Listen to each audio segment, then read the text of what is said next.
Bonjour à tous et bienvenue sur Dream Picture. Aujourd'hui, je vais vous parler de profondeur de champ, notion indispensable à connaître lorsqu'on fait de la photographie. Premièrement, qu'est-ce que cette fameuse profondeur de champ? Avant de définir la profondeur de champ, il faut que je vous parle de plusieurs notions qu'il faut connaître. La première est la distance de mise au point. Qu'est-ce que la distance de mise au point? La distance de mise au point est la distance à laquelle on fait la mise au point entre l'appareil photo et le sujet.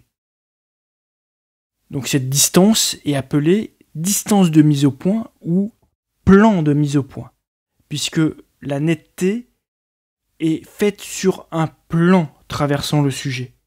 Tout ce qui se trouve en haut ou en bas, à gauche ou à droite du sujet dans ce plan sera net à l'infini.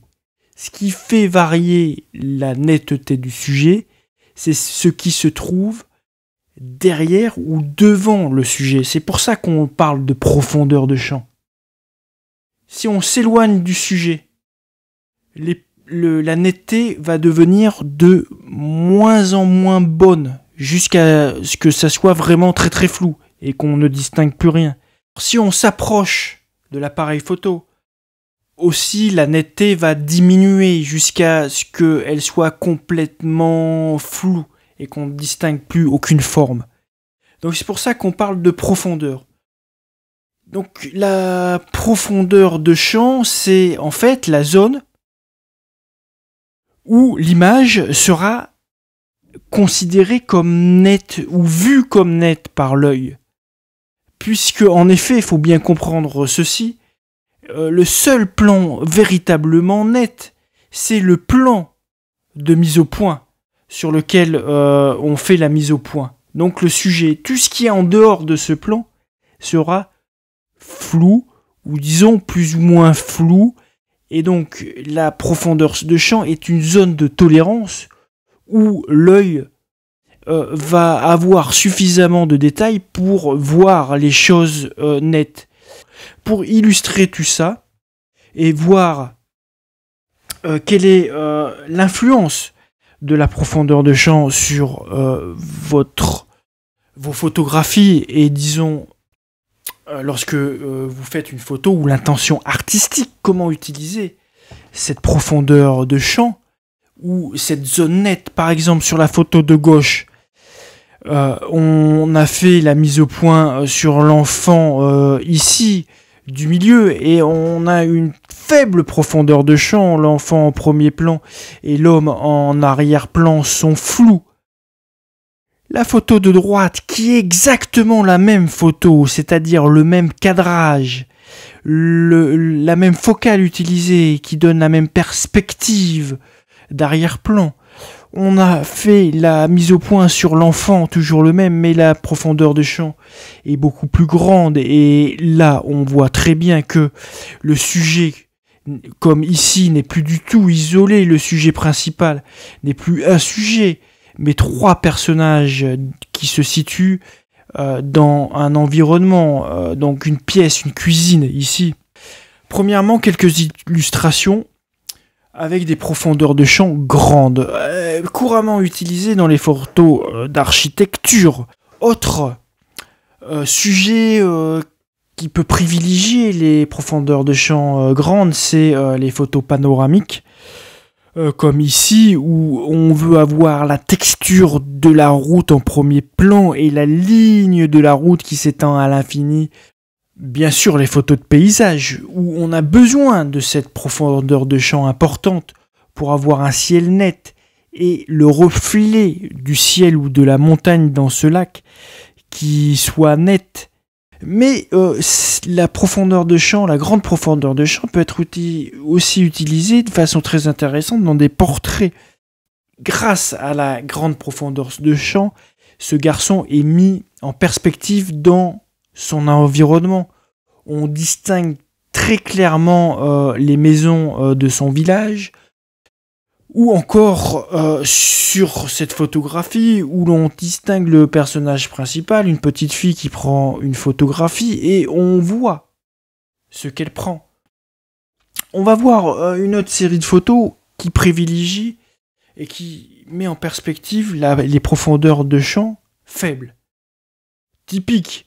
Et les photos de macro qui isolent le sujet photographié, plus commun.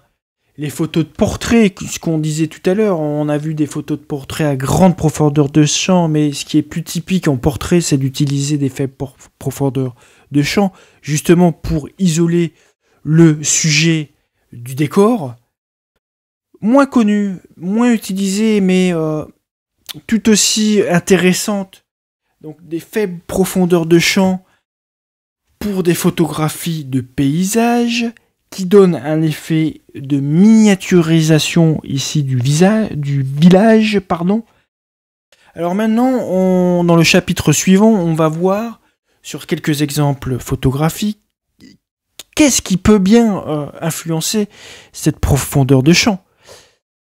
Donc le premier paramètre qui influence la profondeur de champ, c'est l'ouverture pour une focale fixe.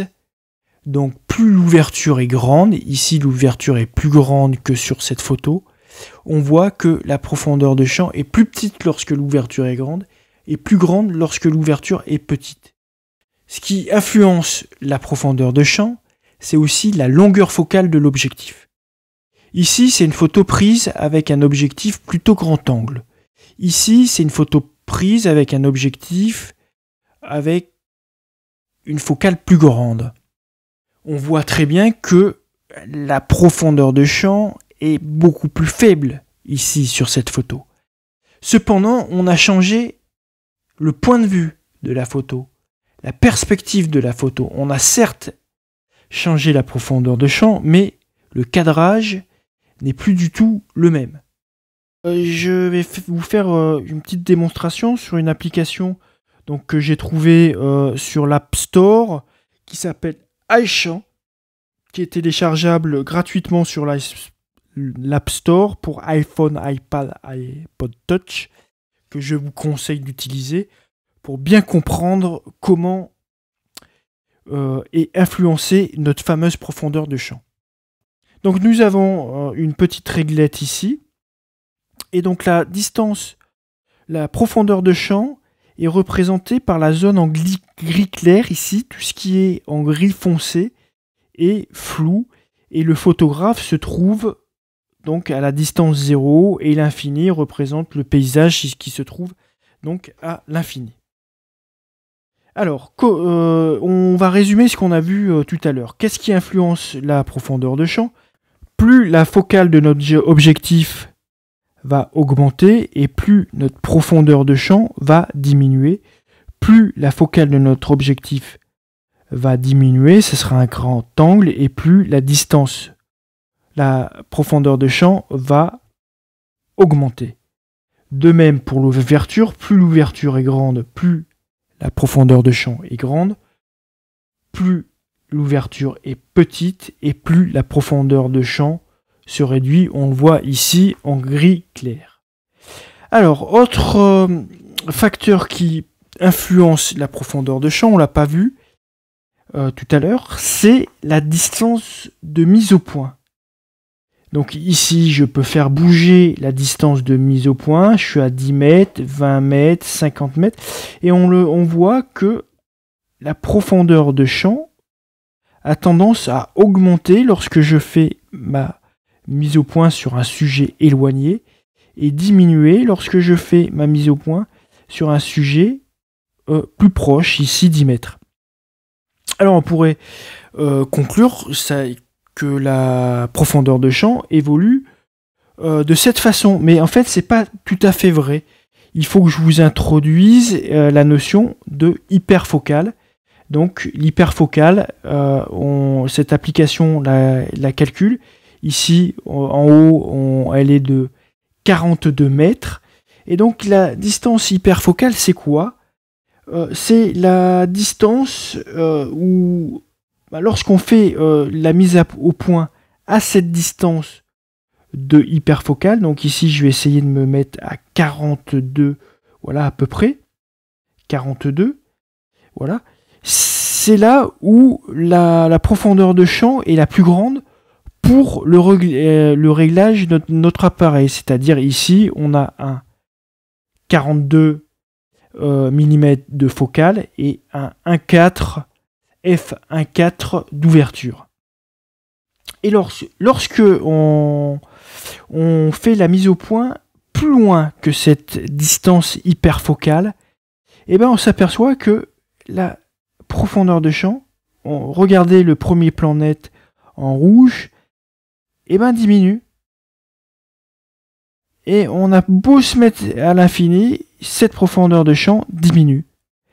Et lorsque on fait la mise au point avant cette distance de hyperfocale, on voit aussi que, regardez le dernier plan net, il se rapproche, notre profondeur de champ diminue. Donc, cette hyperfocale est très importante à connaître.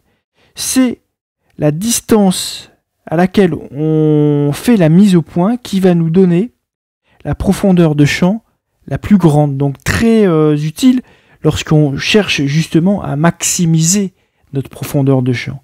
Et cette hyperfocale, elle est influencée par le réglage propre de notre appareil photo, c'est-à-dire la focale. Donc plus notre focale est petite, plus notre distance hyperfocale se rapproche de l'appareil photo, et plus l'ouverture donc est petite, et plus l'hyperfocale se rapproche de l'appareil photo. Donc pour une ouverture toute petite et pour un grand angle, on voit que l'hyperfocale ici est de 1,36 m. Donc il suffit que je fasse ma mise au point à 1,36 m pour obtenir une profondeur de champ qui va de 1,39 m à l'infini, c'est-à-dire quasiment une profondeur de champ infinie, idéale pour prendre des photographies d'architecture. Pour finir, je ne rentrerai pas dans le détail ici pour pas trop vous surcharger, mais il va falloir retenir que ce qui influence ma profondeur de champ, c'est la focale que je choisis au niveau de mon objectif, c'est l'ouverture que je choisis donc au niveau de mon appareil photo, et c'est la distance à laquelle je mets mon sujet pour faire ma mise au point.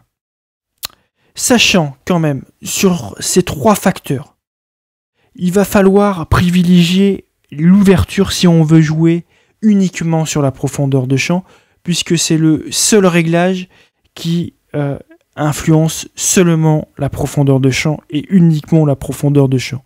Les autres paramètres influencent bien évidemment sur la profondeur de champ, influencent aussi l'intention artistique et l'intention photographique qu'on a, puisque une photo, comme on a vu précédemment, prise au grand angle, ou une photo prise au téléobjectif, n'est pas du tout la même photo au niveau du cadrage. Une photo qui prend un sujet de très très près, voire en macro, n'est pas la même qu'une photo où le sujet se trouve à 50 mètres ou à l'infini. Donc voilà, à privilégier donc l'ouverture pour influencer seulement sur la profondeur de champ. Je ouvre une petite parenthèse, mais on va dire que le quatrième facteur qui influence la profondeur de champ, c'est la taille du capteur. Donc là, je vais cliquer sur les réglages de cette application. Donc là, on a travaillé avec un capteur full frame 24-36. Ce qu'il faut savoir, et pour faire court, vous jouerez avec l'application pour vraiment vous convaincre de ça, c'est que plus le capteur est petit, par exemple les smartphones ont des capteurs tout petits pour leur appareil photo, plus la profondeur de champ est grande. Plus le capteur est grand, donc les grands formats ou les moyens formats, plus la profondeur de champ est petit. Donc pour les appareils photo les plus utilisés au niveau réflexe, on peut dire que le full frame a une profondeur de champ plus petite que les formats APS-C ou les appareils photo compacts. Vous jouerez donc avec cette application. Alors l'application elle est assez intéressante parce que il y a plein d'aides. Là je clique sur les aides. qui définissent toutes les notions qu'on a vues, l'hyperfocal, hop, on sait plus ce que c'est, on a la définition. La profondeur de champ, on sait plus ce que c'est, hop, on clique, on a la définition. Ensuite, on a le mode d'emploi complet pour utiliser l'application. Donc je vous invite à jouer avec l'application si vous avez un iPhone ou un iPad. Une option très marrante et très pratique lorsqu'on est sur le terrain et on n'a pas forcément le temps et de quoi mesurer justement la distance de mise au point. Alors on peut lire cette distance, quelquefois certains objectifs sont équipés d'ABAC qui permettent de lire à quelle distance se trouve le sujet, mais ces ABAC sont généralement peu précis.